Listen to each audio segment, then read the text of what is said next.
Hey everybody, this is Diana.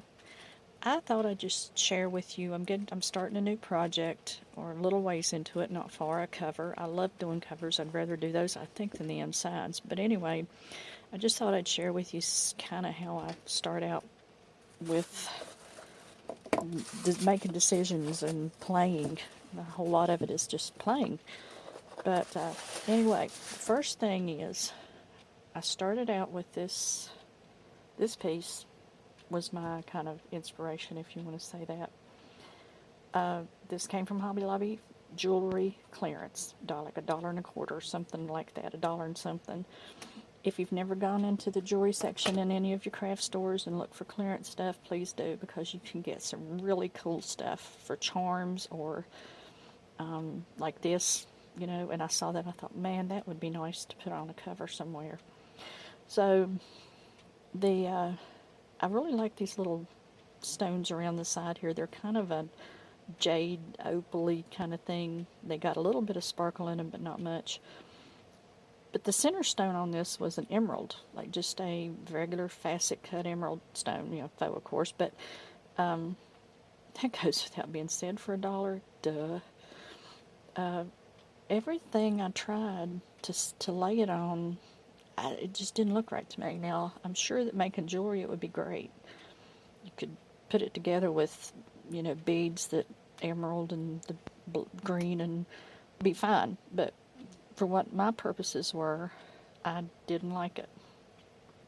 So I played around with it a little bit, and what I ended up doing was I took two colors of just regular old inexpensive acrylic paint. By the way, if you have a Hobby Lobby anywhere near you, or if you can go on hobbylobby.com, watch, and they run their sales through cycles. Like every so many weeks, they'll do different things. You can get this stuff half price. It's either like every 4 to 6 weeks or something like that. So keep an eye out on that. It's really a really good thing to know. But I took these two colors. This is a warm gray and a phthalocyanine green. Sure, I slaughtered that name. Anyway, I took those two colors. I mixed them up to match as close as I thought I could to these little stones that I liked.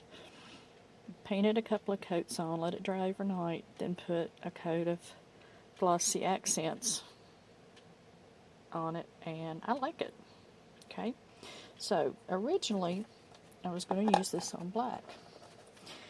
Well, actually, I skipped a step. The next thing I thought, I went through all my die cuts, and I came up with this combination. This is out from a tattered lace die set. So I cut it out of heavy cardstock, and then I used a gold, the brand I have is like Artsy Gold Rub-On. This is just kind of like a rub and buff type thing.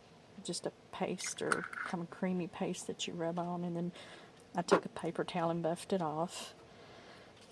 And then I used something, because I thought I was going to use it on black at the time, I kind of tried to knock down the shine a little, the gold a little. And what did I use? Oh, yeah.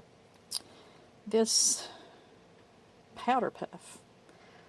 This is a chalking ink. And I got this at clearance, I think a long time ago, maybe at Hobby Lobby probably. I've not seen it anywhere since, but I got like a brown and a black. And it's, like I said, a chalking ink, and it's pretty handy. But anyway,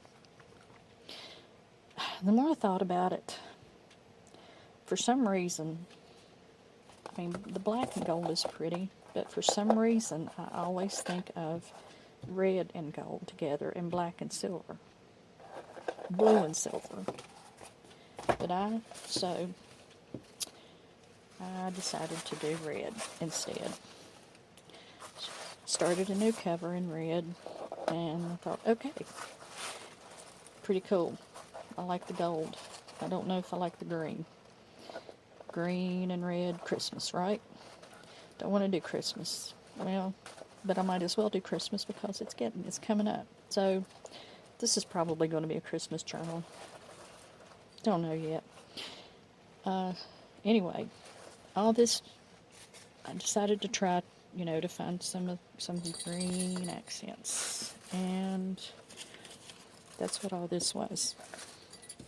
I took some of these little scraps that I used while I was doing the cover, and I put different greens on them, walked away, let it dry overnight, come back to look. And there's a couple of them I kind of like. And then it occurred to me, why don't I use these two colors of paint, like I did with this, mix them up, and use those for the accents. So that's probably what I'm going to do. I may use some of these, but I never really know. So what I'm plan is right now, some of the gold accents, mix up some green for some accents, and then more than likely antique it all.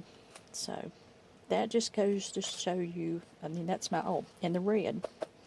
I didn't have a red color that I liked, so I mixed up two, a crimson and a permanent red.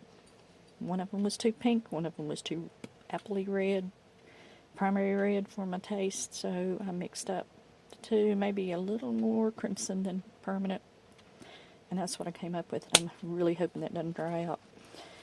But anyway, that is the plan right now. Things are a little slow going this time of year as far as the journaling goes because it's apple picking time and finishing up the garden time, and we'll be digging potatoes in a few days. But I hope to get this finished soon, and when I do, I'll share it with you.